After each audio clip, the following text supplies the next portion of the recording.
Okay, let's unpack this. Have you ever stopped to think about betrayal?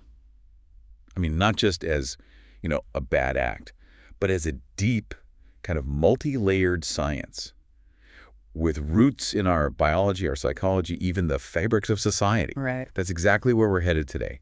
Our mission for this deep dive is really to move beyond those simple definitions. Yeah, the surface level stuff. Exactly, and explore the profound scientific underpinnings of human betrayal, egotism, and how they tangle up with the rules governing our world. And what's really unique here, I think, is the perspective we're getting. Yeah, the AI angle. Right. This AI processed just a mountain of interdisciplinary research for us. It's like a science of the science, you could say. A MetaView. Yeah. So get ready, because this dive is going to reveal some surprising connections, across psychology, neurobiology, sociology, even history. Giving you a really informed shortcut on a topic that, let's face it, touches everyone. And what's fascinating is how this AI analysis meticulously processed all that data, finding patterns, causal relationships, stuff we might miss otherwise, offering pathways maybe for healthier individuals and more resilient societies. It's not just describing behavior. No. It's understanding its past, present, and really thinking about its future implications. Okay, so let's start with the basics, the fundamental understanding of betrayal our sources lay out. Okay. At its core, it's defined as the breaking or violation of a presumptive contract, trust, or confidence. Simple enough on the surface. But it always leads somewhere difficult. Always. It consistently leads to significant moral and psychological conflict. And what's striking is just how broad it is. It ranges from, huge things like spies or wartime collaborators. Little stakes. Right, down to subtle, everyday actions between friends, colleagues, partners. Think infidelity, or even just taking opposite sides in a workplace dispute. Yeah. Sociologically, it really shakes that foundation. Yeah. That assumed and taken for granted loyalty of a collective we. Which immediately brings up a really interesting question the philosophers raise. Why is there no clear definition available for betrayal? Why is it so slippery? Yeah. And the AI analysis points to context. It's incredibly context-dependent. What feels like betrayal to one person is loyalty to another. Exactly. Perfectly captured in that phrase, your traitor is my loyalist. That makes sense. Now, treason, that's different. It's specific, legally defined. Traditionally, it's about undermining the state's integrity. Right, the legal boundary. But even treason, historically, it had a vague circumference. I mean, get this, it even covered adultery in the Middle Ages. Seriously? Yeah. And today, well, unfortunately, we see the term used as a political weapon sometimes, don't we? Baseless charges thrown around. Yeah, that happens. But the AI dug up something really surprising here. The sources highlight this nuanced philosophical view, suggesting treason can sometimes be morally permissible, even obligatory. Obligatory? How so? Well, particularly when it's about exposing governmental malpractice or corruption, or stopping significant injustices. Basically, prioritizing universal human rights over state loyalty in certain extreme cases. That really challenges the simple traitor equals bad idea, doesn't it? Totally flips it. And beyond individual acts, the AI also brings up institutional betrayal. Right, like a university failing its students. Exactly. Failing to prevent or properly respond to something like sexual assault. And connected to that is this fascinating psychological thing, betrayal blindness. Blindness? Yeah, where people literally choose not to see betrayal. It's a defense mechanism. Why would they do that? To preserve things they depend on. Personal relationships, their connection to institutions, the social systems, even if it means ignoring injustice. It's the brain trying to keep things stable, even if it's a false stability. Wow, that's powerful. And just to map out the breadth for you, the sources list types, right? Personal betrayal, like infidelity, political think, Benedict Arnold, or maybe Edward Snowden, depending on your view. Controversial figures. Yeah, institutional, like corporate cover-ups. And moral ethical betrayal, often involving whistleblowers. That just shows how many forms it takes. It really does. So, okay, let's shift gears. What about the minds behind the betrayal? What makes someone do it?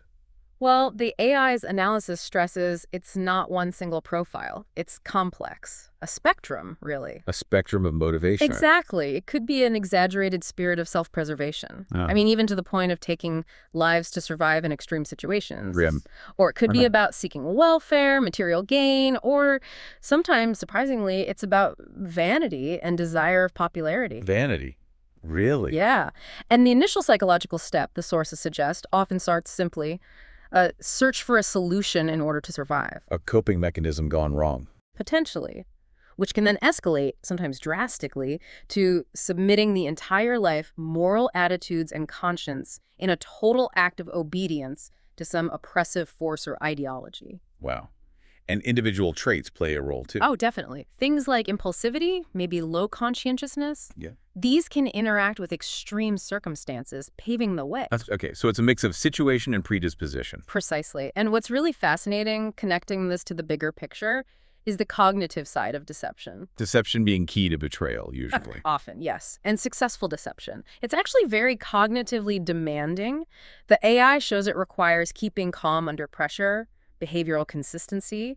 It puts a high cognitive load on the brain. So lying takes effort. A lot of effort. Yeah. Neuroimaging studies back this up. They show increased activity in the prefrontal cortex, your brain's CEO, basically during lying. The planning center. Right. It's handling planning, executive control, specifically things like inhibition, stopping yourself from telling the truth, task switching, and keeping track of the lies in working memory. So consistent lying isn't just morally taxing. It's mentally exhausting. It's a real mental workout. A profound act of cognitive control, exactly, not just bad intentions. That really reframes it. Okay, but what about the other side, the victim? Yes, the impact there is immense. The sources introduce the concept of betrayal trauma. How's that different from regular PTSD? It's distinct because the trigger isn't just danger.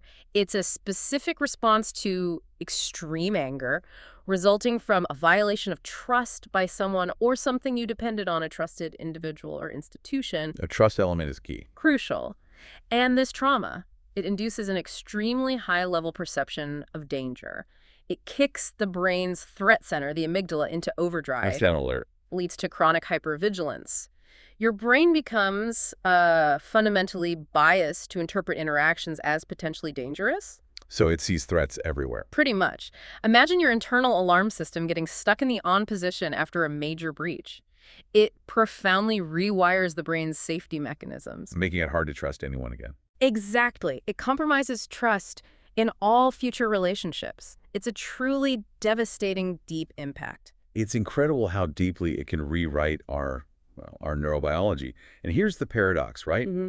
Our brains are actually hardwired to trust others. Yeah.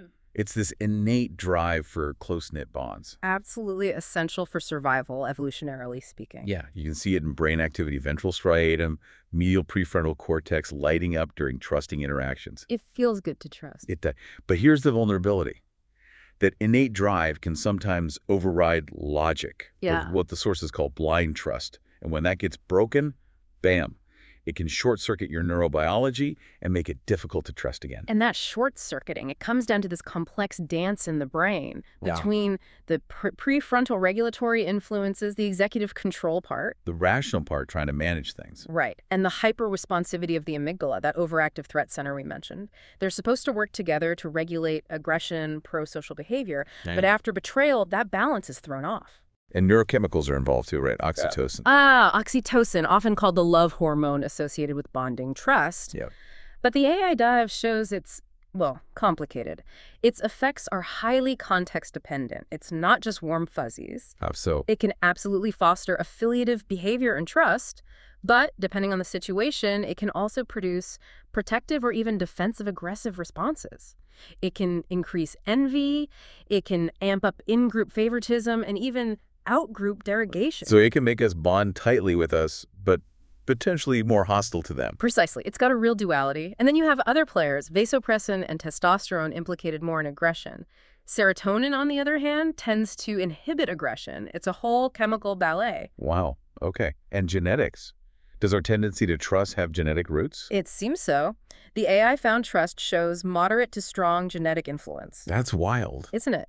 And the AI connects this to how genetic similarity provides social glue in groups. It helps explain things like ties of blood or even ethnic nepotism. So we're subtly programmed to trust those genetically closer to us. It seems rooted in the evolutionary psychology of altruism, yeah. It's deep. And get this, the unusually large size of human brains, strongly correlated with group size, Right. meaning the analysis suggests we evolved big brains in order to connect with more individuals to manage complex social networks, So our big brains are social brains. fundamentally, which makes loneliness in this context more than just feeling sad. It's an evolutionary warning signal that a core biological need for connection isn't being met. Loneliness is a biological alarm bell. Oh, That's profound. Okay, so we've looked at the individual, the biology. Let's zoom out again with the AI's lens to society. How does betrayal interact with the rules we live by? Well, the sources emphasize that societal rules aren't just static commands handed down. They're seen as dynamic, self-enforcing evolutionary adaptations. They evolved, like biologically. Sort of. They emerged from our basic human need for coordination, for stability. Social norms, they evolve without top-down direction through a process of trial and error. Interesting, like natural selection for rules. Kind of, yeah. Yeah. It makes rule-based behavior an evolutionary default because generally rule followers are perceived as trustworthy and good social partners. You know who to cooperate with. Makes sense for group survival. And there's even this variability selection hypothesis, suggesting human traits evolved specifically for adaptability, for dealing with environmental uncertainty and change. Meaning the rules themselves need to be flexible. Exactly. Rules can't be too rigid if the environment keeps changing. They also need to adapt. Right. But then, what makes someone break these fundamental rules, these evolved norms? Good question. The AI synthesis shows it's not one single thing. It's multifaceted. You've got individual traits, again, impulsivity, low conscientiousness, maybe sensation-seeking. Okay. Then there's early childhood experiences, inconsistent rules at home, trauma, neglect. These can have a big impact. Setting patterns early. And social pressures, of course, Yeah. peer influence, cultural attitudes toward authority figures. It all feeds in. And interestingly, the sources say that while breaking a rule might initially cause some internal cognitive conflict. Like feeling bad or anxious about it. Right. That conflict can actually lessen the more often someone violates the rule. It gets easier over time. Apparently so. The recency and frequency of rule violations can reduce that internal dissonance. Huh. Is that like a psychological desensitization or something happening in the brain? It seems largely psychological desensitization. The brain adapts, the cognitive load associated with that initial conflict just decreases. But crucially, most people don't become chronic rule breakers. Why not? Just fear of getting caught. That's part of it, sure. Consequences matter. But it's also about the positive side effects of following the rules. Being seen as trustworthy, reliable, being accepted by the group. The rewards of cooperation. Exactly. And the sources trace how our moral sense develops from childhood. Through empathy, guilt, shame, cognitive shifts occur. We move from just avoiding punishment Like a little kid. to seeking social acceptance, understanding fairness, and that judgment circuitry, mainly in the prefrontal cortex, really comes online around age 8 or so. So development plays a huge role. And what about the systems themselves? The rules, the governance? Well, the sources state the ultimate purpose of human systems of good governance is primarily about guaranteeing human rights. Basics like transparency, accountability. Yes, responsiveness, ensuring tangible human results, access to healthcare, housing, education, things that let people thrive. Okay. Now, here's a really provocative question. The AI analysis surfaces from the sources. Lay it on me. Why do humans need a human traitor? Whoa. Need one. How could we need a traitor? Well, while betrayal and treason are generally condemned, the idea here is that sometimes a traitor figure can act as a necessary disruptive force. Disruptive how? By highlighting systemic flaws nobody wants to see, exposing corruption, forcing uncomfortable but necessary reevaluations of rules and power structures that have become unjust or outdated. So the traitor forces a mirror up to society. Sometimes, yes. And history shows that occasionally these figures are later reevaluated, even relabeled as heroes or whistleblowers, once the dust settles and perspectives change. So a traitor can, paradoxically, be a catalyst for positive change.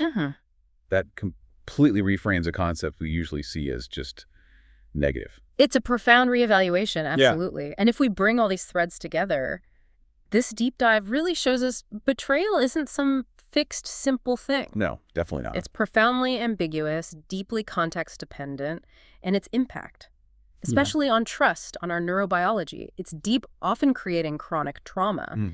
We also see that fundamental duality in human motivations, self-interest clashing or cooperating with altruism, it has deep evolutionary roots. And complex neurobiology driving it all. Exactly, driving both cooperation and conflict. And finally, it underscores that our societal rules aren't set in stone. They're adaptive systems. And rule-breaking sometimes? Sometimes it can be a signal. A painful one, maybe, but a signal that something in the system needs attention, needs improvement. So wrapping this up, what does this all mean for you listening right now?